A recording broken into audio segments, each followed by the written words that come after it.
अस्सलाम वालेकुम। Lecture 88 start करते हैं जी, कैफ 1 का। कल हमने ये 4 आदद सवाल किए थे, ज़रा क्वाइकली इनको रिवाइज करते हैं।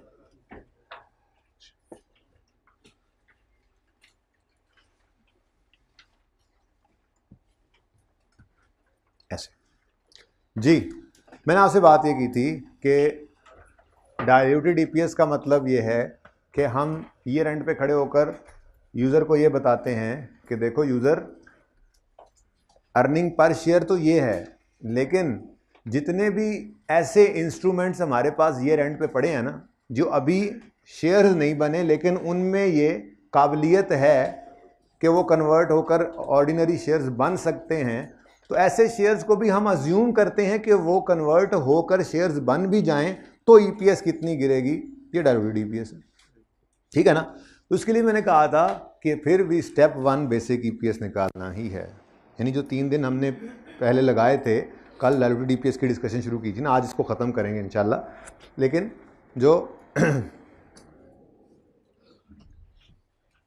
जो हमने डिस्कशन की थी बेसिक ईपीएस वाली, वो बेसिक ईपीएस वाली अगेन इंपॉर्टेंट है, क्योंकि बेसिक ईपीएस निकलेगी तो उससे आगे डायल्यूटेड ईपीएस की कहानी शुरू होगी।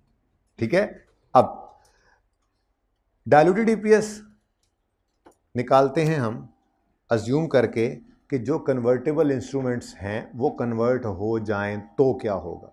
और कन्वर्टेबल इंस्ट्रूमेंट्स मैंने आपको कहा था 3 तरह के होते हैं। ठीक है जी, 3 तरह, तो ये एक तरह के ही हैं, 2 अलग अलग नहीं हैं, लेकिन जो थोड़ी सी टैक्स की एक इम्प्लीकेशन थी उस वजह से हमने इसको अलग रखा। ठीक है, कि अगर कन्वर्टेबल डिवेंचर, बॉन्ड, टीएफसी वगैरह हैं, या रिडीमेबल प्रेफरेंस शेयर्स हैं, ठीक है, या ऑप्शंस हैं, तो उनकी कन्वर्जन के असरात क्या होंगे अगर अज्यूम करेंगे तो बेसिक ईपीएस से डायल्यूटेड ईपीएस की तरफ कैसे जाएंगे, ये हमने देखा था। ठीक है, 1 बाय 1 करके उस सारे को रिपीट करते हैं। एक छोटी सी बात जो मैंने यहाँ पर की थी वो ये थी कि अगर इश्यू करने वाला हो इंस्ट्रूमेंट को, तो जो इश्यूअर होता है उसको पैसे रिसीव होते हैं, यानी डिवेंचर, टीएफसी वगैरह जो इशू करेगा उसको कैश आएगा। ठीक है, फिर ये डिवेंचर होता है, इसके फेस के ऊपर एक वैल्यू लिखी होती है जिसकी फेस वैल्यू, और एक रेट लिखा होता है इसके ऊपर जिसे कूपन रेट कहते हैं। तो इंटरेस्ट की पेमेंट हमेशा फेस वैल्यू पर कूपन रेट लगकर होती है, पेमेंट। ठीक है। अच्छा, फिर हमने ये क्वेश्चन देखा था। ठीक है, इस क्वेश्चन में पीबीटी गिवन था। मैंने कहा था नहीं, हमें बेसिक ईपीएस, बेसिक और डायल्यूटेड ईपीएस निकालनी थी ना, तो 800,000 पीबीटी था। मैंने कहा था टैक्स रेट गिवन है, इसको पहले आफ्टर टैक्स करो, तो या तो 8 लाख में से 30% ऑफ 8 लाख माइनस कर दें, या 8 लाख को 70% कर दें, बात तो एक ही होती है। ठीक है, तो 5,60,000 हमारा पैट था। Weighted average number of shares 50,000 थे। ठीक है, तो आगे ना पढ़ें, पहले बेसिक ईपीएस निकालते हैं। ठीक है, बेसिक ईपीएस 5,60,000 बटा 50,000 निकल आई हमारे पास 11.2। नेक्स्ट, फिर उन्होंने कहा कंपनी हैज़ 9% कन्वर्टेबल डिवेंचर्स। ये 9% की कल बहस भी की थी, हारून भाई आज आए नहीं है उनकी बरकत से। ठीक है, कि ये 9% कन्वर्टेबल डिवेंचर्स का मतलब ये नहीं कि 2 मिलियन में से 9% कन्वर्टेबल है और बाकी कन्वर्टेबल नहीं है। इसका मतलब ये है, इनका नाम है पूरा बेसिकली, ये कन्वर्टेबल डिवेंचर्स 9% कन्वर्टेबल डिवेंचर्स है, मतलब इनके ऊपर इंटरेस्ट रेट 9% है। ठीक है, ₹2 मिलियन ये टोटल डिवेंचर्स की वैल्यू है, मतलब अमाउंट है, जो लोन हमने ले रखा है, ये टोटल अमाउंट है। Investors have options to receive cash or receive 10 shares per ₹1,000 of debentures। तो हमने कहा था जी कि अगर हम अज्यूम करें कि ये जो डिवेंचर्स हैं ये कन्वर्ट हो जाएं तो कितने शेयर्स बनेंगे, तो जो उन्होंने बताया हुआ था कि ₹2 मिलियन का डिवेंचर टोटल है, टोटल डिवेंचर का बैलेंस कितना है, ₹2 मिलियन। रुपीज हर 1,000 रुपए के डिवेंचर के बदले 10 शेयर्स मिलेंगे। तो कन्वर्जन करके पता लगा कि ये डिवेंचर्स 20,000 शेयर्स में कन्वर्ट हो सकते हैं। इनका पोटेंशियल 20,000 शेयर्स कन्वर्ट हो जाए तो। ठीक है, लेकिन एट द सेम टाइम अगर हम ये अज्यूम कर रहे हैं कि ये डिवेंचर्स कन्वर्ट होकर शेयर्स बन जाएंगे, तो उसी तरह से फिर इनका इंटरेस्ट भी तो बचना अज्यूम करना चाहिए। ठीक है ना। तो हमने कहा अगर ये डिवेंचर्स शेयर्स बन जाएंगे तो डिनोमिनेटर में 20,000 का इंक्रीज आएगा, लेकिन अगर ये शेयर्स बन जाएंगे तो फिर ये 9% ये 9% इंटरेस्ट हमें बच जाएगा, फिर ये हमें देना नहीं पड़ेगा। फिर तो डिविडेंड देते हैं ना बाद में, हो तो देते हैं, नहीं तो नहीं, ठीक है ना। तो ये 9% का इंटरेस्ट बचेगा। तो हमने कहा अच्छा, तो ₹2 मिलियन फेस वैल्यू है, इस पे 9% इंटरेस्ट बनता कितना है? बनता कितना है? 1,80,000। लेकिन हमने साथ एक और बात भी की थी, यहां नहीं की थी,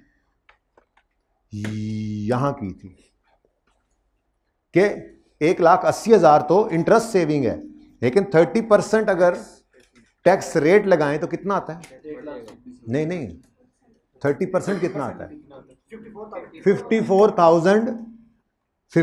देखो 1,80,000 इंटरेस्ट बचेगा, जब इंटरेस्ट बचेगा तो प्रॉफिट बढ़ेगा, यानी एक्सपेंस नहीं रहा, एक्सपेंस कम हुआ तो प्रॉफिट बढ़ा, इनकम बढ़ी तो इनकम टैक्स ने बढ़ना है।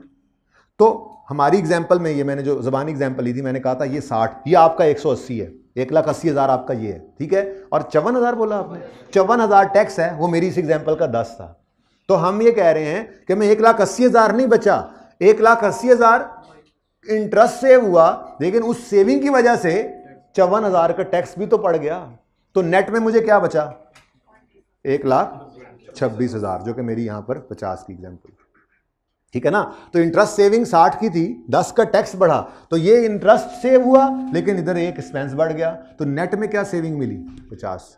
तो ये आपको सिखाया था कि जो इंटरेस्ट सेविंग होगी उसे हमेशा आपने क्या करना है? Net of tax. क्या करना है जी आपने? Net of tax. तो हमने ये किया, ये 1,80,000 है, ठीक है, इसमें से 30% माइनस कर दें या इसको 70% कर दें, बात तो एक ही है ना, वो बोलो। तो इसको हमने क्या किया? इंटरेस्ट सेविंग को नेट ऑफ टैक्स किया, ठीक है। Net of tax interest saving 1,26,000, ये न्यूमरेटर में बढ़ गई, ये डिनोमिनेटर बढ़ गया, और हमारी ईपीएस नीचे गिरी है, मतलब डाइल्यूट हुई है, डाइल्यूशन हुई है। ये मैं आज के लेक्चर की तैयारी कर रहा हूँ, असल में रिवीजन कल की है, ठीक है, लेकिन लेक्चर आज का तैयार हो रहा है। कह रहा हूं तीनू, सुना रहा हूं नोनू, ठीक है। ये क्या है? ये क्या है? Incremental EPS. क्या है? यानी चलो ये जरा मुश्किल लफ्ज हो गया, फिलहाल एक स्टेप और पीछे आए, वापस आए। ईपीएस क्या हुई? डाइल्यूट। इसका मतलब ये जो कन्वर्टेबल डिबेंचर हैं एग्जाम्पल 8 वाले, ये डाइल्यूटिव हैं। ये क्या है? डाइल्यूटिव हैं, यानी ये ऐसा इंस्ट्रूमेंट है जो ईपीएस को डाइल्यूट कर रहा है, डाइल्यूटिव है, ठीक है। 8A पे आए, अगली एग्जाम्पल बनी, इसमें हमने पैट देखा, फिर वेटेड शेयर्स आगे 50, ये मैंने अगली तीनों एग्जाम्पल में सेम रखा था, ठीक है ना। तो बेसिक ईपीएस कितनी निकल आई हमारी? 2 रुपये। बेसिक ईपीएस क्या आ गई जी? 2 रुपये। फिर सवाल ने हमें बताया, इस बार कन्वर्टेबल बॉन्ड्स रुपीज़ में नहीं दिए गए, बल्कि सवाल ने, क्योंकि ये डिफरेंट तरीके से, आज आप देखेंगे सवालों के अंदर डिफरेंट तरीके से आता है ना, तो सारी तैयारी होनी चाहिए, ठीक है। 200 कन्वर्टेबल बॉन्ड्स ऑफ ₹1,000 ईच, ये इसकी फेस वैल्यू है, with an interest rate of 3% per annum, ठीक है। अच्छा, अभी बेसिक ईपीएस निकालते हुए तो इनको हमने नहीं देखा था, ठीक है ना, लेकिन चूंकि अब डायल्यूटेड ईपीएस भी रिक्वायरमेंट है, जो मैंने बोली थी रिक्वायरमेंट, ठीक है ना, तुमने पूछा था मेरे दोस्त, तो डायल्यूटेड ईपीएस निकालने लगे तो कन्वर्टेबल इंस्ट्रूमेंट को पकड़ लिया हमने कहा अच्छा, अगर ये कन्वर्टेबल है तो फिर अज्यूम करो ये कन्वर्ट हो जाए तो क्या होगा, ठीक है। तो उन्होंने कन्वर्जन बताई कि हर बॉन्ड कन्वर्टेबल है इनटू 100 ऑर्डिनरी शेयर्स। हमने कहा ठीक है जी, इसका मतलब अगर 200 बॉन्ड्स हैं तो हर बॉन्ड के बदले 100 शेयर आने हैं, तो 20,000 बन रहे हैं, 20,000 शेयर्स बन जाएंगे। ये कन्वर्ट होकर कितने शेयर्स बन जाएंगे? तो हमने कहा अच्छा जी, डिनोमिनेटर में चेंज क्या आएगा? ये मैं चेंज इन डिनोमिनेटर लेता था। ये क्या था? ये वर्किंग 1 क्या थी? Change in denominator. और ये वर्किंग 2 क्या थी? Change in numerator. सब में ऐसे ही किया था, ये अलग वाली चीज़ फिर ऐड कर देते थे, ठीक है ना। तो अगर हमारे ये डिबेंचर्स, कन्वर्टेबल डिबेंचर्स कन्वर्ट हो जाएं तो क्या कह रहे हैं? बॉन्ड्स हैं, सॉरी बॉन्ड्स हैं, एक ही बात है, ठीक है। ये हर बॉन्ड 20 शेयर्स, 100 शेयर्स के बदले में कन्वर्ट होगा, तो 200 बॉन्ड्स अगर 100 शेयर्स के बदले में कन्वर्ट हो तो 20,000 शेयर्स बनेंगे, तो डिनोमिनेटर में 20,000 ऐड हो गया। लेकिन अगली बात, अगर ये अज्यूम कर रहे हैं कि ये कन्वर्ट होकर शेयर बन जाएंगे तो फिर इनका इंटरेस्ट बचेगा नहीं बचेगा? बचेगा नहीं बचेगा? अब वो इंटरेस्ट कितना बचेगा? सवाल ने बताया 3% रेट है उसके ऊपर, रुपीज 200 बॉन्ड्स नहीं, रुपीज के ऊपर लगता है इंटरेस्ट रेट, ठीक है? तो 200 बॉन्ड्स इंटू 1000 ईच करके टोटल लोन की अमाउंट निकालेंगे हम, वो कितनी बनती है? तो हमने यहाँ पे लिखा 200 बॉन्ड्स इंटू ₹1000 ईच, ये 2 लाख का लोन है हमने लिया हुआ। इस 2 लाख लोन पे 3% इंटरेस्ट बनता कितने? क्या? 6000। ये 6000 का इंटरेस्ट बचेगा, लेकिन इसकी वजह से प्रॉफिट बढ़ेगा तो टैक्स भी पड़ेगा, इसलिए इसको क्या करेंगे? Net of tax. तो ये बन गया 4200। तो 4200 न्यूमरेटर का चेंज और 20000 डिनोमिनेटर का चेंज। जब इसको हमने बेसिक ईपीएस में ऐड किया तो बेसिक ईपीएस कम हुई, मतलब ये भी डाइल्यूटिव है, ये भी क्या है? डाइल्यूटिव है। अगला सवाल आया, ये दोनों चीज़ें सेम थी, ठीक है? अगली चीज़ के बारे में बात करते हैं। तो पहली दोनों चीज़ें सेम है, यानी बेसिक ईपीएस 2 रुपये ही है, PAT over weighted number of shares, ठीक है? 1000 कन्वर्टेबल प्रेफरेंस शेयर्स। अच्छा यार एक बात सुन लो, अभी ये जो प्रेफरेंस शेयर्स है ना, ये प्रेफरेंस शेयर्स के बारे में अगर सवाल चुप है ना, क्लियरली नहीं बता रहा रिडीमेबल है कि इररिडीमेबल है, तो कुछ कह रहे हैं इररिडीमेबल, कुछ रिडीमेबल। मेरी गल नहीं सुन रहे, मेरी गल नहीं सुननी मुझे, आप लोग आप ठीक है अपने अपना कर लो। समझ आइए बात की, यानी कि ये राय है इस तरह से, वाकई है क्या? अगर सवाल में प्रेफरेंस शेयर्स के बारे में उसने नहीं बताया कि रिडीमेबल है कि इररिडीमेबल है, तो एक नोट डाल के कोई भी अज्यूम कर लेना। वाह वाह वाह, इरशाद इरशाद इरशाद, दुबरर। सुने आप, ठहर जाओ भाई, सुनो बात। पता है क्या है बात? यह है कि आपने एग्जामिनर को यह बताना है कि आपको पता है इररिडीमेबल का प्रेफरेंस डिविडेंड पैट में से माइनस करना है, ठीक है? अब अगर प्रेफरेंस शेयर्स हैं और आपने नोट डाला I have assumed it as irredeemable, तो आपने पैट में से उसको माइनस कर दिया। और अगर आपने कहा कि नहीं I have assumed it as redeemable, तो आपने नहीं किया, उसको पता लग गया कि इसको कॉन्सेप्ट है। सवाल खामोश नहीं होगा, बताएगा, ठीक है ना? लेकिन इनवर्स केस सिनेरियो खामोश हो तो आप नोट डालकर जो मर्जी अज्यूम कर लेना सही होगा, ठीक है? बहरहाल मैं एक आधी निशानी आपको बता दूंगा अगले सवालों को करते हुए, लेकिन स्टिल वो निशानी बता के मैं यही कहूंगा आप दोनों तरफ जा सकते थे, आप दोनों तरफ जा सकते थे, ठीक है? With adding a simple note, ठीक है? इसको उठाओ जरा, ठीक है? With adding a simple note. तुम अलग अलग क्यों बैठे हो आज? हाँ? कपड़े भी आज अलग अलग रंग के पहने हुए, एक ही थान में से 2 जोड़े, ठीक है? आइंदा ऐसा नहीं होना, यूनिफॉर्म होना चाहिए आज के बाद, ठीक है ना? ओके, अच्छा जी, तो प्रेफरेंस शेयर्स के बारे में चुप है तो ठीक है, इसको मैं रिडीमेबल ही अज्यूम करता हूँ, कल रिडीमेबल ही किया था ना, ठीक है? बस ओके, एक छोटा सा नोट डाल दूंगा, I have assumed it as redeemable, ठीक है? अच्छा, तो इसीलिए मैंने इसको बेसिक ईपीएस में लिया। अगर मैं इररिडीमेबल अज्यूम कर लूँ तो मुझे कल वाला सवाल का जवाब बदलना पड़ेगा ना थोड़ा सा, मेरा कोई दिल नहीं है, ठीक है? मैं सिर्फ रिवाइज करवा रहा हूँ। अच्छा चले, वापस आए, बीच में ऐसी बात आ गई थी, माजरत, वापस आए कल वाली बात पे। अब बेसिक ईपीएस निकल आई, पता लगा कन्वर्टेबल इंस्ट्रूमेंट्स पड़े हैं। अगर कन्वर्टेबल इंस्ट्रूमेंट्स पड़े हैं तो फिर डाइल्यूटेड ईपीएस निकालते हुए इनका असर चेक करना पड़ेगा। तो हमने कहा जी ठीक है, अज्यूम करते हैं ये कन्वर्टेबल कन्वर्ट हो गए तो क्या बने? उन्होंने कहा जी 1000 शेयर्स हैं कन्वर्टेबल वाले, प्रेफरेंस शेयर्स 1000 हैं, 100 रुपये इनकी फेस वैल्यू है, डिविडेंड रेट यानी interest rate 5%। Each preference share is convertible into 25 ordinary shares. अब वहां पे भी शेयर्स गिवन है, तो एक 25 में कन्वर्ट होता है, तो 1000 इंटू 25,000 शेयर्स बन जाएंगे, ठीक है? कोई नहीं, ज़बानी को जरूरी नहीं कि आप भी ऐसे बोलें ज़बानी आपको, तो बच्चा कोई बता देता, मुझे भी नहीं पता लगता, कैलकुलेटर है ना, कर लो कैलकुलेटर पे, 1000 इंटू 25, ठीक है? 25,000 शेयर्स, यानी अगर इनकी कन्वर्जन अज्यूम करें तो 25,000 शेयर्स डिनोमिनेटर में बढ़ जाएंगे, लेकिन एट द सेम टाइम इनका इंटरेस्ट बोलो सेव होगा, डिविडेंड सेविंग, उसको इंटरेस्ट के अंदर ही रखते हैं ना प्रेफरेंस वालों को, तो ठीक है? अभी बताऊंगा, एक दूसरा भी होगा ना, उसमें भी यही करते हैं, लेकिन छोड़ें फिलहाल। अगर ये शेयर्स कन्वर्ट हो जाएं तो क्या ये इंटरेस्ट बचेगा?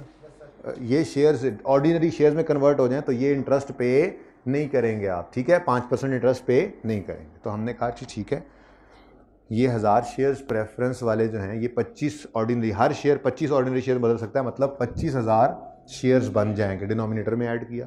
लेकिन इन 25,000 शेयर्स के बनने पर ये डिविडेंड यानी इंटरेस्ट बच जाएगा। हमने कहा जी ठीक है, 1000 इंटू ₹100 करें, ये अमाउंट ऑफ लोन आ गई, इस पे 5% करें, कितना आता है 5000।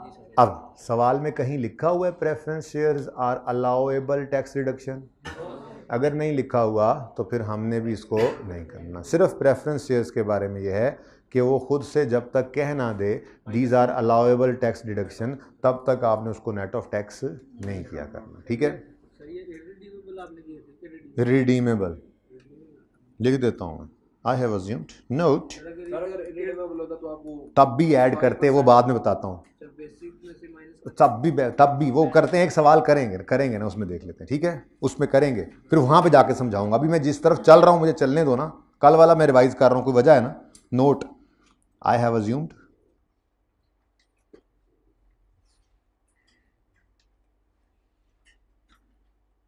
प्रेफरेंस शेयर्स एज रिडीमेबल, वापसेबल, ठीक है जी। अब तसल्ली हो गई, अब मैंने लिख दिया, ओके डन। चलें, अब इजाज़त है, चलें नेक्स्ट। और फिर आया था option, the one and only option.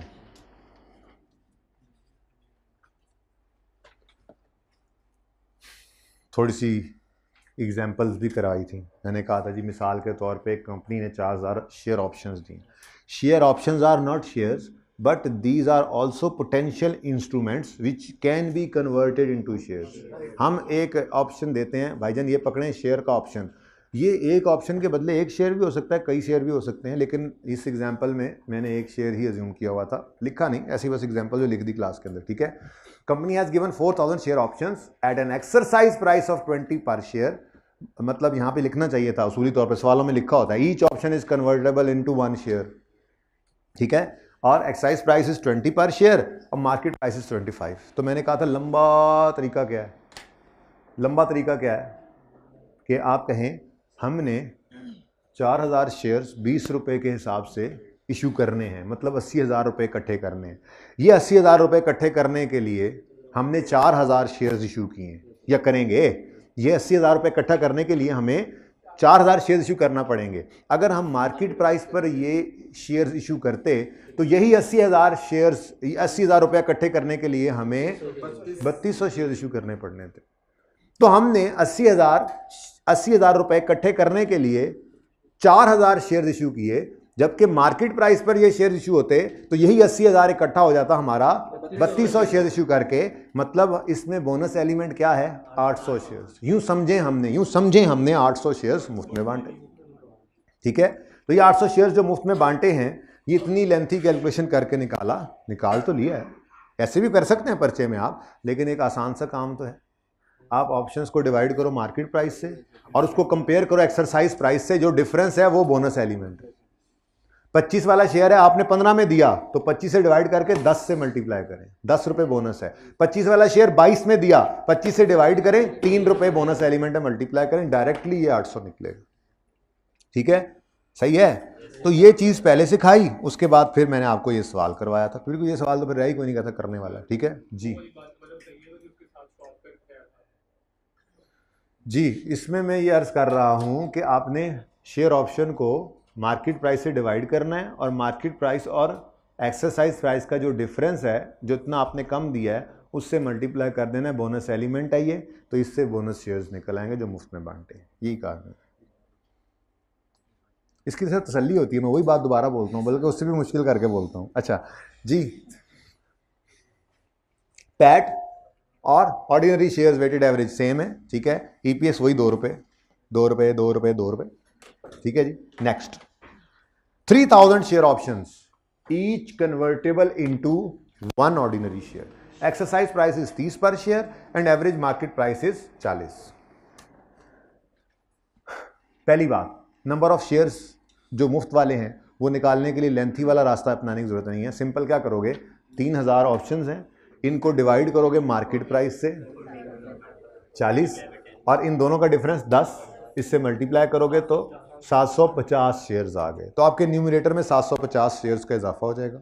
लेकिन ऑप्शंस के अंदर सिर्फ न्यूमरेटर क्या गया मैं गालिबन, है ना, गलत हो गया, डिनोमिनेटर में 750 शेयर्स का इजाफा हो जाएगा। ठीक है, अगली बात, ऑप्शंस के केस में आपके न्यूमरेटर में कोई इंक्रीज नहीं आता, क्योंकि आप कोई इंटरेस्ट पे ही नहीं कर रहे थे ऑप्शंस पे कि अब आपको वो बच गया। ठीक है, इसका मतलब ऑप्शंस के केस में न्यूमरेटर में हमेशा 0 ऐड होगा। ठीक है जी, और डिनोमिनेटर में जो शेयर्स निकाले हैं वो। ठीक है जी, ओके डन। अच्छा, पता नहीं मैंने इनको क्यों ये गोलदारे लगाए हुए हैं। कैलकुलेटर उठाएं, उठाएं कैलकुलेटर, याद नहीं, मुझे याद है। हाँ जी, भाईजान कह रहे हैं तुम्हें याद हो ना, पता नहीं क्या। 1,26,000 डिवाइड बाय 20,000, इसको कहते हैं इंक्रीमेंटल ईपीएस। क्या कहते हैं, क्या कहते हैं? इसको अलग कर दिया मैंने सिर्फ इस फ्रैक्शन को। ये जो कन्वर्जन का असर है न्यूमरेटर के ऊपर, ये इंक्रीज इन न्यूमरेटर देखा है मैंने, ये इंक्रीज इन डिनोमिनेटर देखा है, यही है ना। ठीक है, तो चेंज इन न्यूमरेटर और चेंज इन डिनोमिनेटर, इनको जब डिवाइड किया सिर्फ, तो क्या आंसर आया आपके कैलकुलेटर पे? 6.3। इसको कहते हैं इंक्रीमेंटल ईपीएस। क्या कहते हैं जी? यानी कि सिर्फ इस बेसिक से हट के सिर्फ इस इंस्ट्रूमेंट की ईपीएस निकालें तो इंक्रीमेंटल कितनी है? 6.3। अब ये 6.3 अगर तो इस बेसिक ईपीएस से नीचे है तो इसका मतलब ये हमारा डाइल्यूटिव इंस्ट्रूमेंट है। ये क्या है? क्योंकि इसकी जो ईपीएस निकल रही है, सिर्फ अकेले इसकी जो ईपीएस निकल रही है वो बेसिक ईपीएस से नीचे है। यानी जब इसको आप ऐड करेंगे, मैथमेटिक्स का रूल है ना, डेबिट क्रेडिट तो पता नहीं कहां चले गए हैं, कितने दिन से, 5-6 दिन से उदास हुए हैं हम, आ रहे हैं आप। ठीक है, तो आपने क्या किया है, इस फ्रैक्शन को जब बेसिक ईपीएस में ऐड करना है, तो चूंकि ये बेसिक ईपीएस से कम फिगर निकली है इस इंक्रीमेंटल ईपीएस की, तो ये उस बेसिक ईपीएस की फिगर को नीचे ले आएंगे, और आपने देखा नीचे ले आया। ठीक है, आजमाइश शर्त है, आगे बढ़ें।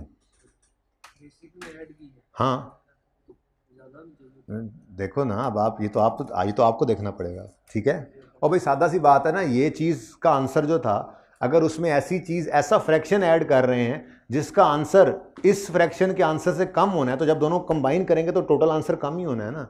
मैथमेटिक्स है, छोड़ो आप, कोई बात नहीं। ठीक है, जैसे कह रहा हूँ वैसे करते जाओ ज़रा 1 मिनट के लिए। इंक्रीमेंटल ईपीएस निकालें, 4200 बटा 20,000, 0.21, 2 से कम है, इसका मतलब ये डाइल्यूटिव इंस्ट्रूमेंट है। मैंने अब बात पूरी की। पहले तो मैं ये कह रहा था ना कि इसने ईपीएस कम किया तो मतलब डाइल्यूटिव है, ये इंस्ट्रूमेंट डाइल्यूटिव है। अब मैंने और टेक्निकल किया बात को, अगर इंक्रीमेंटल ईपीएस बेसिक ईपीएस से कम है तो ये इंस्ट्रूमेंट डाइल्यूटिव है, अगर इंक्रीमेंटल ईपीएस बेसिक ईपीएस से कम है तो ये डाइल्यूटिव है। फिर निकालते हुए तो जाहिर है बेसिक ईपीएस के अंदर ऐड करना पड़ेगा। ठीक है, नेक्स्ट। ये 0 नहीं है, 0.2, 2 से कम है, ये भी डाइल्यूटिव इंस्ट्रूमेंट है। ये 0 है, ये सबसे ज्यादा डाइल्यूटिव इंस्ट्रूमेंट होता है। क्या मतलब, ये मैंने क्या कह दिया, ये सबसे ज्यादा डाइल्यूटिव ईपीएस, सबसे डाइल्यूटिव इंस्ट्रूमेंट ये होता है। क्यों सबसे ज्यादा डाइल्यूटिव? इसलिए होता है, अब टेक्निकल बात सुनो, क्योंकि इसकी इंक्रीमेंटल ईपीएस सबसे कम है, सबसे कम है। यानी जिसकी इंक्रीमेंटल ईपीएस हमारे गिवन ऑप्शन में, जिसकी इंक्रीमेंटल ईपीएस सबसे नीचे है, वो सबसे ज्यादा नुकसानदेह है, वो सबसे ज्यादा डाइल्यूटिव है। ठीक है ना, ये भी किसी बात की तैयारी की हमने। खैर, अभी मैंने आपको क्या सिखाया कि अगर हम इंक्रीमेंटल ईपीएस निकालें, ठीक है, अगर हम इंक्रीमेंटल ईपीएस निकालें और वो बेसिक ईपीएस से नीचे हो तो फिर ये डाइल्यूटिव इंस्ट्रूमेंट होता है। ठीक है जी, इस बात को मद्देनजर रखते हुए हम आए वो पेंडिंग यार, जो एग्जाम्पल पेंडिंग की थी और हम आए स्टोक्स लिमिटेड, और you are not pending please, you are not तीर वाला pending. Okay, now Stokes Limited had profit after tax of 200 million. Following shares are in issue since incorporation of SL on January 21। 100 million ordinary shares, 20 million 8% cumulative preference shares. अब सवाल में चुप है, preference shares को redeemable लें या irredeemable लें? Note दे देंगे, नोट दे देंगे, ठीक है, और नोट देकर इररिडीमेबल इसलिए कहेंगे कि सवाल ने यही किया हुआ है। लेकिन अगली बात, एक छोटी सी निशानी ये भी होती है कि क्यूमुलेटिव जो होते हैं वो तो जो दूसरे होते हैं वहाँ क्यूमुलेटिव जो होते हैं वो इररिडीमेबल ही होते हैं। क्यूमुलेटिव या नॉन क्यूमुलेटिव का चक्कर होता है ना, वो इररिडीमेबल के केस में होता है। रिडीमेबल तो होते ही लोन की तरह से हैं, उन पे तो हर साल इंटरेस्ट जाना ही जाना है। ये लेकिन ये कमज़ोर निशानी है। मैं ये निशानी के ऊपर भी रहते हुए आपको कह रहा हूँ, आपको नज़र आ गया क्यूमुलेटिव, आप इस वजह से इररिडीमेबल कहने लगे हो, फिर भी नोट देना, क्योंकि सवाल चुप है। क्लियरली उसने सवाल क्या लिख सकता था? सवाल यूं लिख सकता था, these are preference shares which are correctly classified as equity, irredeemable हैं।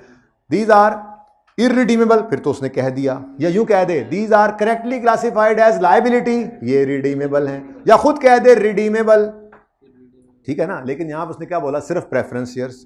अब चुप है, तो मैंने एक निशानी बताई वैसे कि क्यूमुलेटिव नॉन क्यूमुलेटिव का कॉन्सेप्ट तो इररिडीमेबल के लिए ही यूज होता है नॉर्मली, ठीक है। लेकिन स्टिल मैं ये कहूंगा कि आपने ये सामने देखते हुए भी इररिडीमेबल अज्यूम किया है ना, तब भी नोट डालो, आई हैव अज्यूम्ड प्रेफरेंस शेयर्स। सवाल पर्चे में चुप नहीं रखेगा, वो इंशाल्लाह बताएगा आपको रिडीमेबल है क्या इररिडीमेबल है, या इक्विटी का लफ्ज यूज करेगा उसके लिए, ठीक है, या फिर लायबिलिटी का अगर नहीं रखना होगा क्लासिफाइड एज इक्विटी या लायबिलिटी, ठीक है ना जी। ओके, बहरहाल मैंने इसको क्या अज्यूम कर लिया है? इररिडीमेबल, ठीक है। यहीं पर ना कर लें इसको भी। अब एग्जाम्पल, कौन सी एग्जाम्पल है? एग्जाम्पल आई कैप की, जोन से भी पेज पे है, स्टोक्स लिमिटेड, पेज नंबर कौन सा है? 530। चलो, बातें क्यों हो रही हैं मुझे नहीं पता, बनती नहीं है। आई कैप की एग्जाम्पल कौन सी है?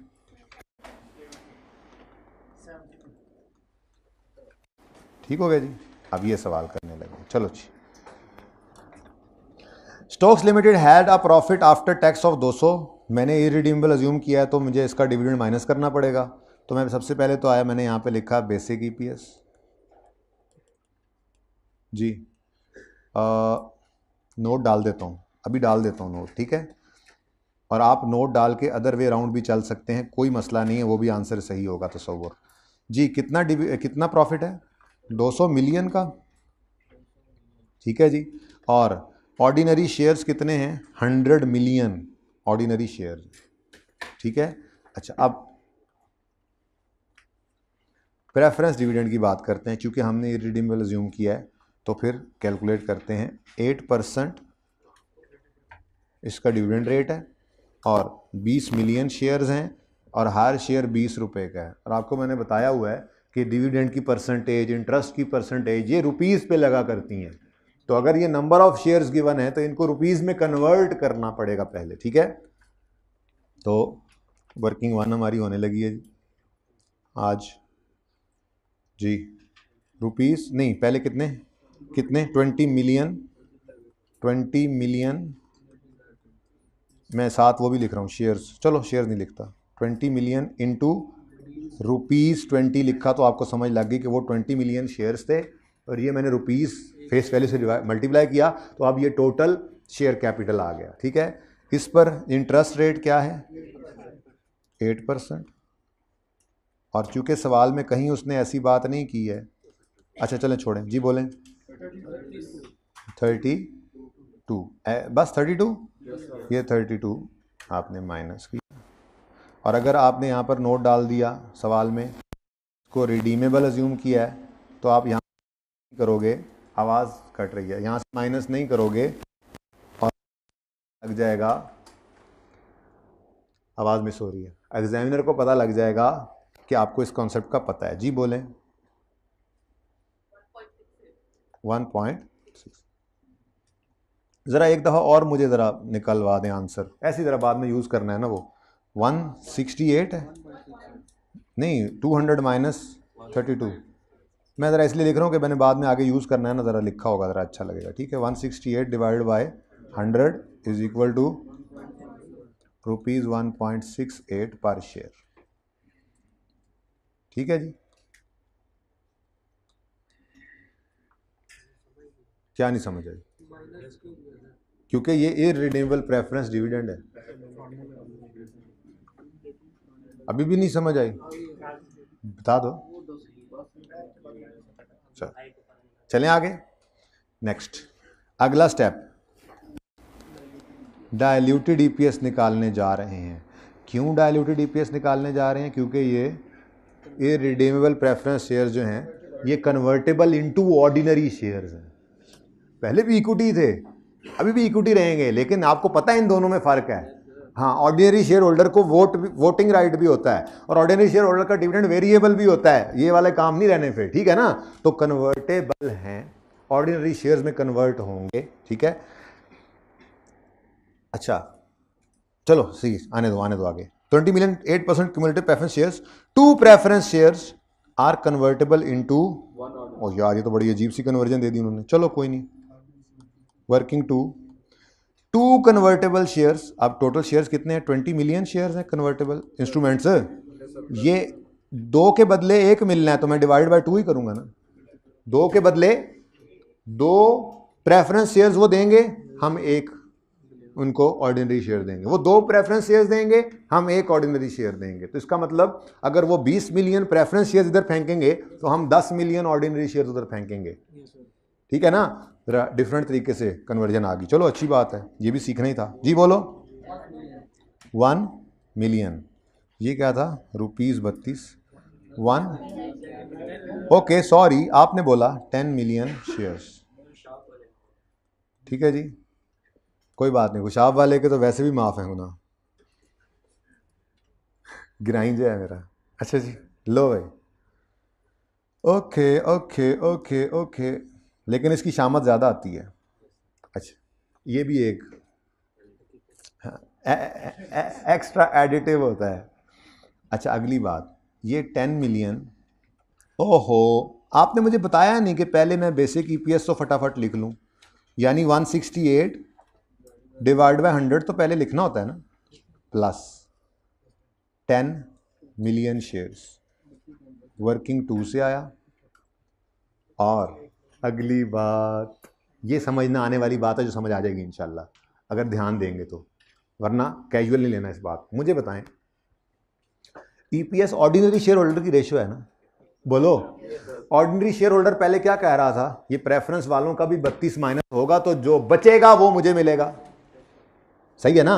अब अगर ये प्रेफरेंस वाले ऑर्डिनरी ही बन गए, इनके भाई ही बन गए, तो क्या ये 32 पहले माइनस करना चाहिए?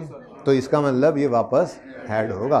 ठीक है, तो प्लस 32, इसके लिए भी वर्किंग 1 ही कह देता हूं मैं जी। नहीं, बात तो एक ही है, लेकिन मैं क्या कह रहा हूं। ठीक है, बोलो। अच्छा भाई पता क्या कह रहे हैं? भाई कह रहे हैं आप ऐसे लिख लें जी, 200 माइनस 0 कर दें, इस पे वर्किंग 1 ना लिखें। हम क्या बता रहे हैं कि जी अब प्रॉफिट में से वो 32 माइनस नहीं होना। तो जो आपका दिल करे। क्या सही है? पहले वाला सही था, ये सही है? हाथ खड़ा करें जो कहते हैं पहले वाला सही था, हाथ खड़ा करें जो कहते हैं अब वाला सही है। ये कम है, तो फिर ये ज़रा अच्छे तरीके से समझ के ये वाला लिखें। वो तो सबको समझ आ गया, ये भी समझ आ जाए सबको। ठीक है जी, 200 पैट है, और अगर प्रेफरेंस शेयर्स इरिडीमेबल पड़े हैं तो ऑर्डिनरी शेयर होल्डर क्या कहेगा? ओहो, इस 200 में से तो अभी 32 माइनस हो के जो बचेगा वो मुझे मिलेगा। ठीक है, ओके नेक्स्ट। अगर ये इरिडीमेबल वाले प्रेफरेंस शेयर्स अब ऑर्डिनरी बन जाएं तो वो क्या कहेंगे? वो क्या कहेंगे? 200 को देखकर क्या कहेंगे? ओहो, इसमें से 32 माइनस करना है? नहीं, क्यों? क्योंकि अब वो भी हमारे भाई हैं जिनको हम पहले माइनस कर रहे थे 32, उनके लिए कि ये 32 माइनस करो बाकी हमारा है, अब वो भी हमारे ही हैं, तो फिर माइनस कुछ नहीं करना। तो ये दूसरा तरीका था। मैंने कहा वो तो सबको समझ आ गया है ना, तो ये कम को समझ आया है, तो ये भी सबको समझ आ जाए तरीका दूसरा वाला भी। तो अब बताएं ये वाला तरीका किसको समझ आ गया? ओके, समझ आ गया। अब जो दिल करे वो इस्तेमाल करें जी। वैसे पिछली क्लास में मैंने प्लस वाले यूज किया था 168 जी। नहीं नहीं सही है, बोलो 1 पॉइंट क्या? ये तो गड़बड़ हो गई है दोस्तों,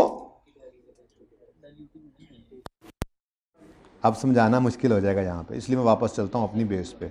168 प्लस, वैसे वो समझ तो आ जाता है लेकिन ज़रा इजी हो जाएगा, प्लस 32 वर्किंग वन वाला। ठीक है, क्या कहा हमने? हमने ये कहा जी कि अब वो मतलब वो भी ऑर्डिनरी शेयर होल्डर्स हैं, तो ये वाली सेविंग हो जाएगी एक तरह से। ठीक है, अगली बात, मुझे इंक्रीमेंटल ईपीएस चाहिए असल में, और आप जब सिर्फ इस इंस्ट्रूमेंट की इंक्रीमेंटल ईपीएस निकालते हैं तो क्या आंसर आता है? और बेसिक ईपीएस कितनी है? 1.6, और इंक्रीमेंटल ईपीएस कितनी है? इसका मतलब ये डाइल्यूटिव है ही नहीं, ये इंस्ट्रूमेंट ही एंटी डाइल्यूटिव है। जब एंटी डाइल्यूटिव है यानी कि इसकी जब रेशो, इस फ्रैक्शन की रेशो ही ज़्यादा आ रही है, मतलब परसेंटेज ज़्यादा आ रही है, जब वो ऐड होगा तो दूसरे को भी ऊपर ले जाएगा नीचे जाने के बजाय। ठीक है, तो जब ये सिचुएशन आ जाए, जब ये सिचुएशन आ जाए तो आपने अपनी डाइल्यूटेड ईपीएस को रोक देना है 168 पे, यानी कि इससे आगे नहीं जाना। यानी हमने सिर्फ डाइल्यूटिव इंस्ट्रूमेंट्स को लेना होता है, जो एंटी डाइल्यूटिव हो उनका असर नहीं लेते। यानी कि आपकी फाइनेंशियल स्टेटमेंट्स में ये लिखा होगा basic and diluted EPS is 1.68, simple. ठीक है, लेकिन इसको पूरे सवाल में कैसे देखना है वो तो अभी बाद में देखते हैं। फिलहाल तो मैंने आपको सिर्फ ये देखो बताया, क्या अगर इंक्रीमेंटल ईपीएस बेसिक ईपीएस से कम हो तो ये इंस्ट्रूमेंट डाइल्यूटिव है। इसकी भी इंक्रीमेंटल ईपीएस बेसिक से कम थी, इसने भी डाइल्यूट किया। इसकी इंक्रीमेंटल ईपीएस भी बेसिक ईपीएस से कम थी, इस गोल दायरे की, संडे की। ठीक है, तो इसने भी डाइल्यूट किया। इसकी इंक्रीमेंटल ईपीएस भी बेसिक ईपीएस से कम थी, इंक्रीमेंटल ईपीएस, तो इसने भी क्या किया? डाइल्यूट।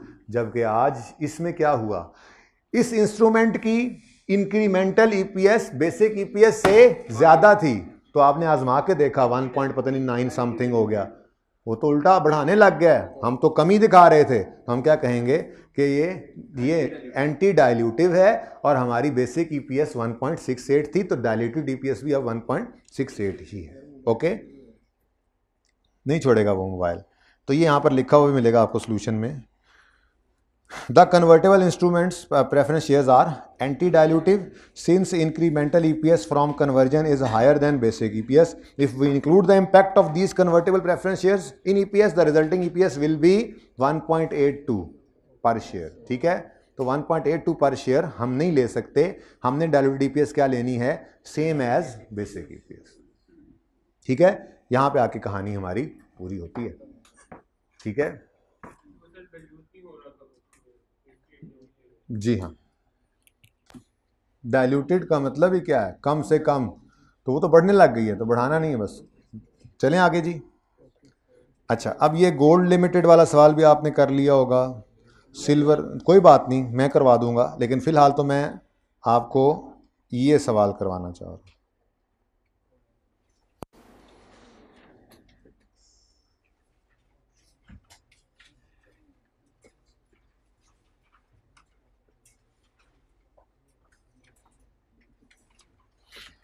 जी, कैलकुलेट करनी है बेसिक और डाइल्यूटेड ईपीएस। अब ये एग्जाम लेवल का सवाल है जी।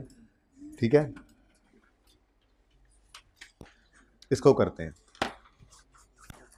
ये मैंने नंबरिंग ज़रा चेंज की है, वैसे ही बस मेरा दिल के बच्चों का, मैंने पहले क्या करना है उन्होंने कहा ये कर लें, फिर ये कर लें, फिर ये, तो बस वही नंबरिंग लग गई। ठीक है ना। अब सिचुएशन ये है कि इस सवाल में मल्टीपल इंस्ट्रूमेंट्स हैं। दानिश, यहाँ पे आपके आसपास बंदे बोले जा रहे हैं, आप कोई बात नहीं कर रहे जी। पेज नंबर 538,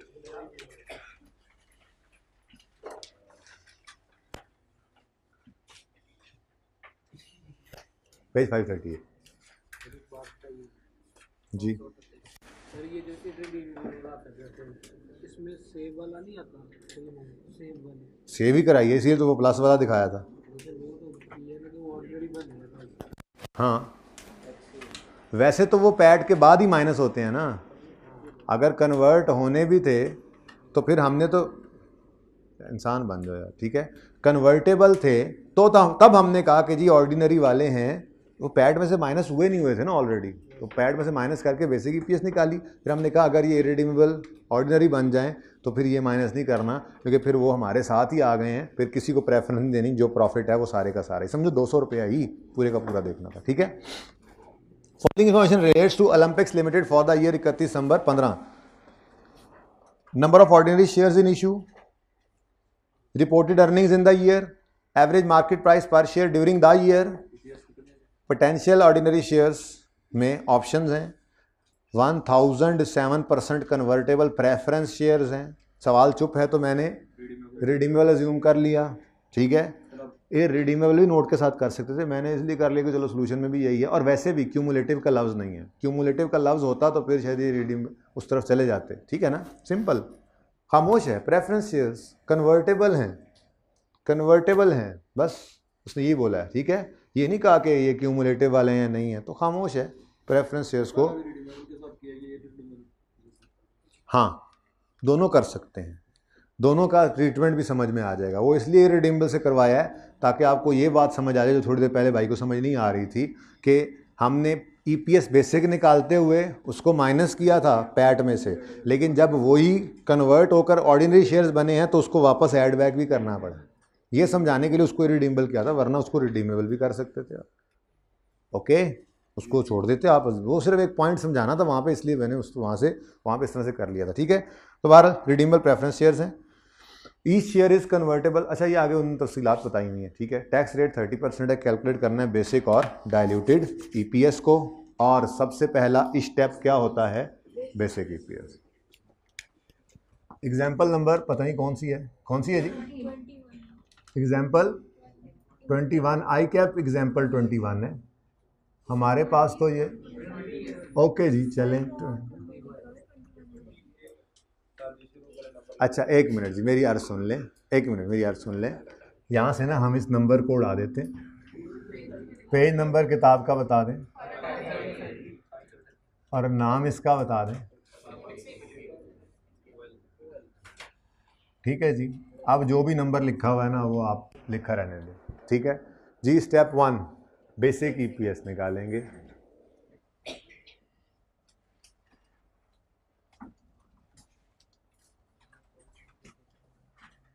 अब चूंकि मैंने प्रेफरेंस शेयर्स को रिडीमेबल अज्यूम किया है, इसलिए पैट में से उसका इंटरेस्ट माइनस करने की ज़रूरत नहीं है, ठीक है। आप ना रिडीमेबल ही अज्यूम कर लिया करना, आसानी इसी में ही है। वो एक सवाल में मैंने करवा दिया ना कि वही मसला हो गया। अगर आपको वो सवाल इस तरह से दे रिडीमेबल, तो उसका ट्रीटमेंट तो सीख लिया ना हम, ठीक है। बाकी आप रिडीमेबल ही अज्यूम किया करें, ओके, चल आसानी हो गई, लेकिन नोट डाल दिया करें। खामोशी की सूरत में रिडीमेबल अज्यूम करना, नोट डाल देना, ठीक है। अच्छा, ये नहीं करना, उसने लिखा हुआ है कि प्रेफरेंस शेयर्स हैं करेक्टली क्लासिफाइड एज इक्विटी हैं, आपको नहीं, मैंने नोट डाल दिया कि ये रिडीमेबल है। और यार वो जब कह रहा हो तो फिर रिडीमेबल ही है, खामोशी के केस में कह रहा हूँ, सवाल खामोश है तो रिडीमेबल अज्यूम कर लेना, लेकिन नोट डाल देना, ओके। अच्छा, 6 मिलियन अर्निंग्स हैं और 2 मिलियन शेयर्स, ₹6 मिलियन अर्निंग्स हैं, उन्होंने निकाल के दे दी, reported earnings in the year और अर्निंग्स पैट, ठीक है। लेकिन इसमें से क्योंकि प्रेफरेंस शेयर्स रिडीमेबल हैं, कोई चीज़ माइनस नहीं करनी, ठीक है। Divided by 2 million ordinary shares, तो आपकी बेसिक ईपीएस क्या आ गई, ₹3 पर शेयर।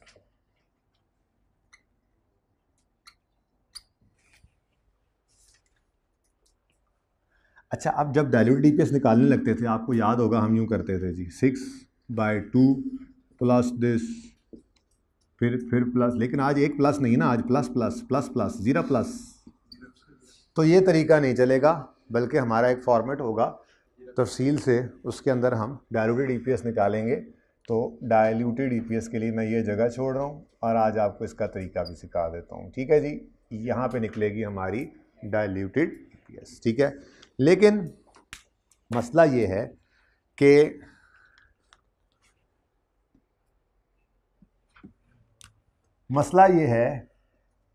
कि हमारे पास आज मल्टीपल कन्वर्टेबल इंस्ट्रूमेंट्स हैं, एक नहीं है। एक ही सवाल के अंदर मल्टीपल कन्वर्जन वाले इंस्ट्रूमेंट्स आ रहे हैं। अब पता नहीं कौन सा डाइल्यूटिव हो, कौन सा एंटी डाइल्यूटिव हो, पता नहीं कौन सा ज़्यादा हो, कौन सा कम हो।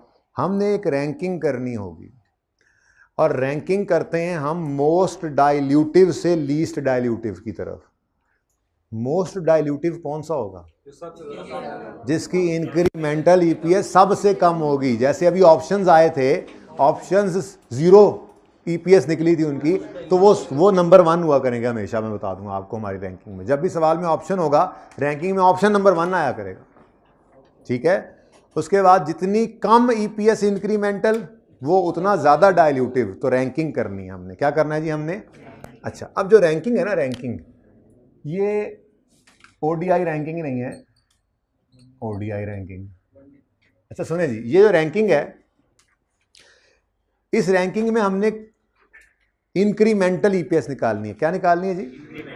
इंक्रीमेंटल ईपीएस कैसे निकल रही थी, आपको याद आ रहा है? सिर्फ मैंने पूरा न्यूमरेटर नहीं उठाया, change in numerator, change in denominator, change in numerator, change in denominator. सारों में यही क्या, change in numerator, change in denominator. तो रैंकिंग करने के लिए यही काम है, लेकिन बस ज़रा फॉर्मेट शॉर्मेट बन जाना है, और कुछ नहीं। संडे अल्हम्दुलिल्लाह आ गया, खूब प्रैक्टिस करेंगे आप लोग इस सवाल की। तो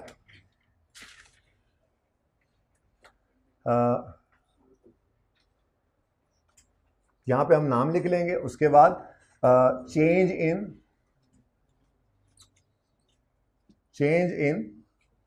न्यूमरेटर, चेंज इन डिनोमिनेटर। हाँ, वर्किंग 1 कह लो, 2 कह लो, जो नंबर चल रहा है। डिनोमीटर नहीं,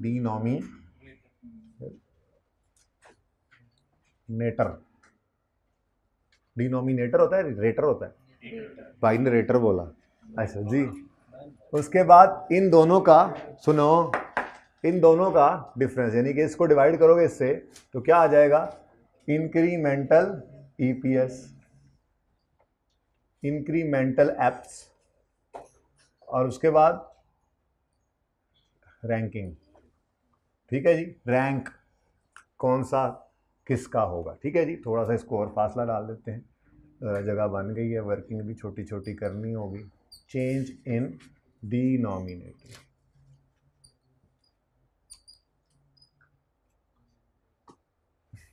यार क्यों नहीं बता रहे आप कौन बोल रहे, और इधर से कौन बोल रहे?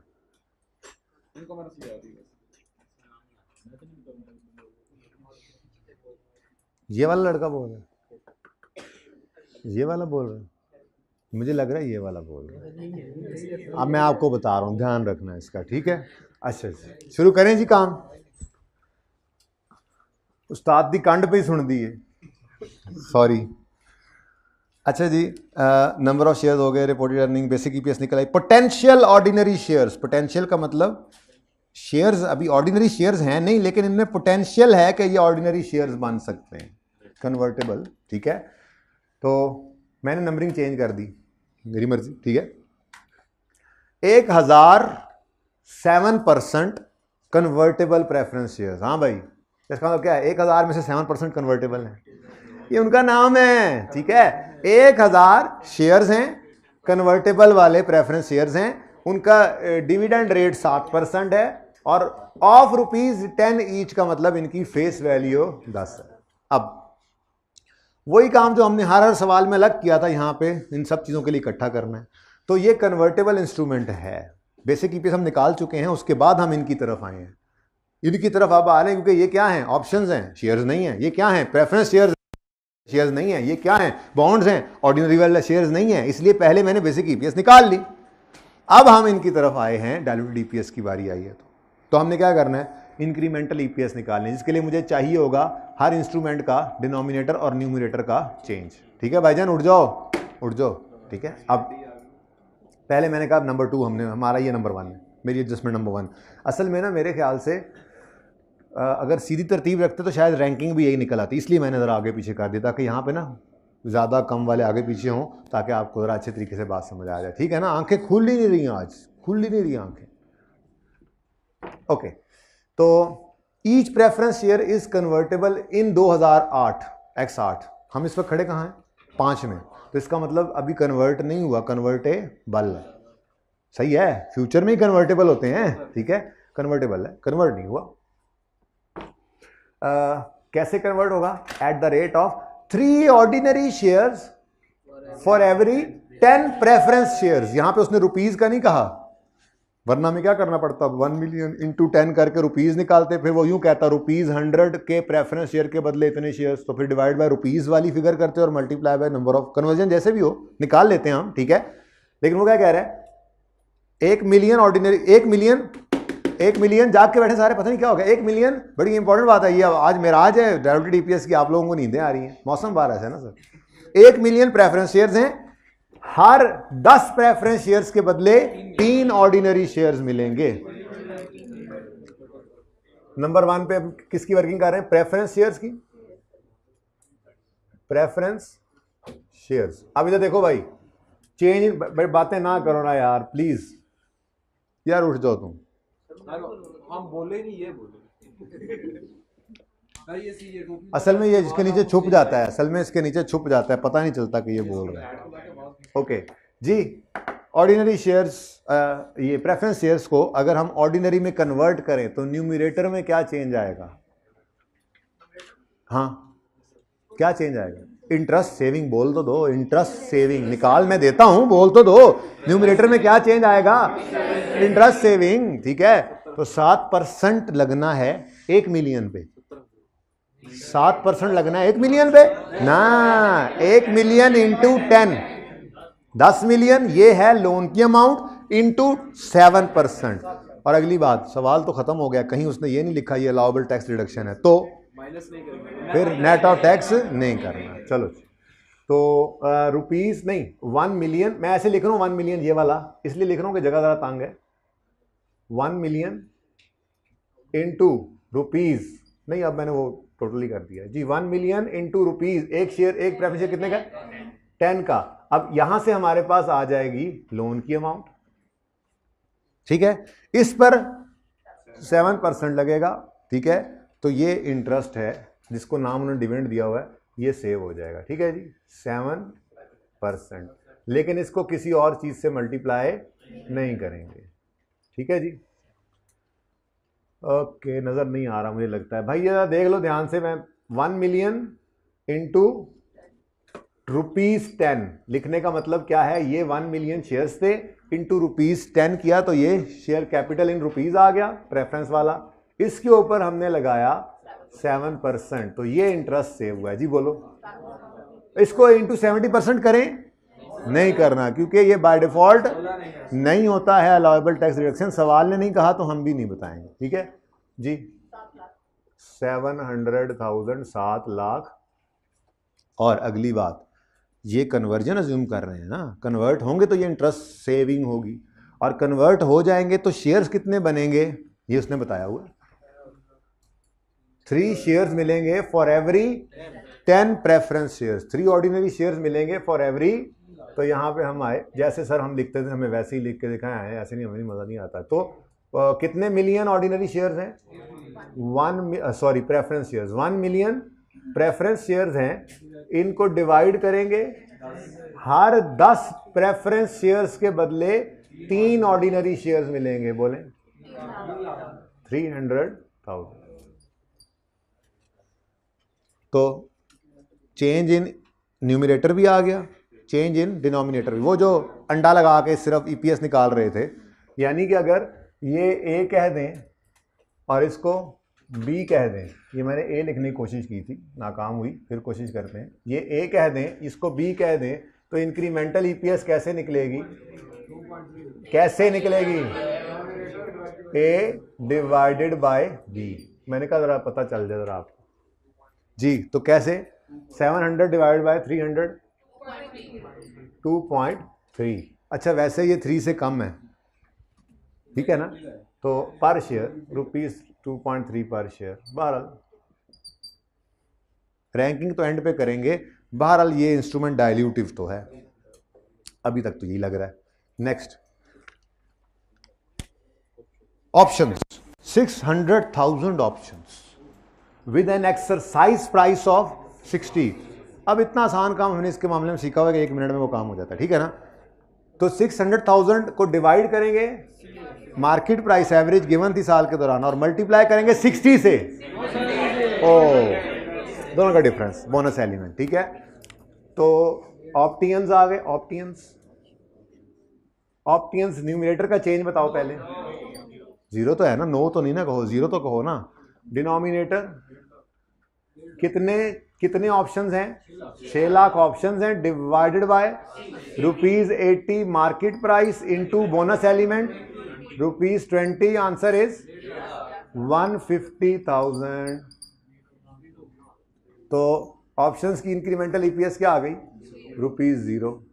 ये नंबर 1 होगा,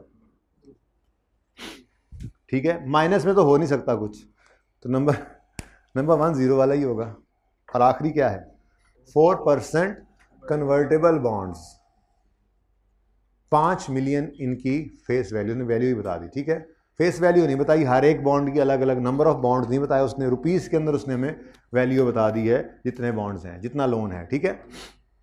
each bond is convertible in 20x9। अच्छा जी, ठीक है, अभी कन्वर्टेबल फ्यूचर में है। Into ordinary shares at the rate of 20 new shares for every ₹100 of bond, ठीक है। तो कन्वर्जन रेट भी आ गया। अब अगर कन्वर्जन अज्यूम करनी है तो इंटरेस्ट सेविंग लेनी है, नेट ऑफ टैक्स भी करना है क्योंकि ये तो बॉन्ड है, और फिर नंबर ऑफ शेयर्स को डिनोमिनेटर में भी लिखते हैं, ठीक है। तो क्या है जी? कन्वर्टेबल बॉन्ड्स जी। न्यूमरेटर के अंदर क्या चेंज आएगा? ना पूरी बात बोलो। ₹5 मिलियन इंटू 4%, ठीक है। ₹5 मिलियन इंटू 4% जब करेंगे तो ये वो इंटरेस्ट आएगा जो सेव होना है, ठीक है। लेकिन इसको नेट ऑफ टैक्स करना है, सवाल के अंदर टैक्स रेट गिवन है, 70% करें या आंसर में से 30% ऑफ आंसर माइनस कर दें, एक ही बात है। कितना आता है? 1 लाख। और कन्वर्जन होकर शेयर्स कितने बन जाएंगे? वो कहता है जी into these are convertible in X9 into ordinary shares at the rate of 20 new shares, ordinary वाले, फॉर एवरी ₹100 ऑफ। तो रुपीस को पकड़ो, रुपीस कितने थे? 5 मिलियन। ₹5 मिलियन था, बोलो। वो कहता है हर ₹100 के बदले 20 नए शेयर्स देंगे। उधर से ₹100 के आप बॉन्ड्स रखोगे, हम 20 शेयर्स रख देंगे, ठीक है। कितना? Answer is 0.14। तो रैंकिंग क्या बनी? ऑप्शन नंबर 1 रैंक कर रहे हैं, bond number 2, preference shares number 3। अच्छा, वैसे इनकी तरतीब भी रखते तो ये नंबर 1 होता, ये नंबर 2, चलो ठीक है, अच्छी बात है। बहरहाल मैंने आपको बताया कि कोई भी तरतीब हो सकती है। आपने तो रैंकिंग करनी है इंक्रीमेंटल ईपीएस के हिसाब से। करें जी पार्ट 2 शुरू।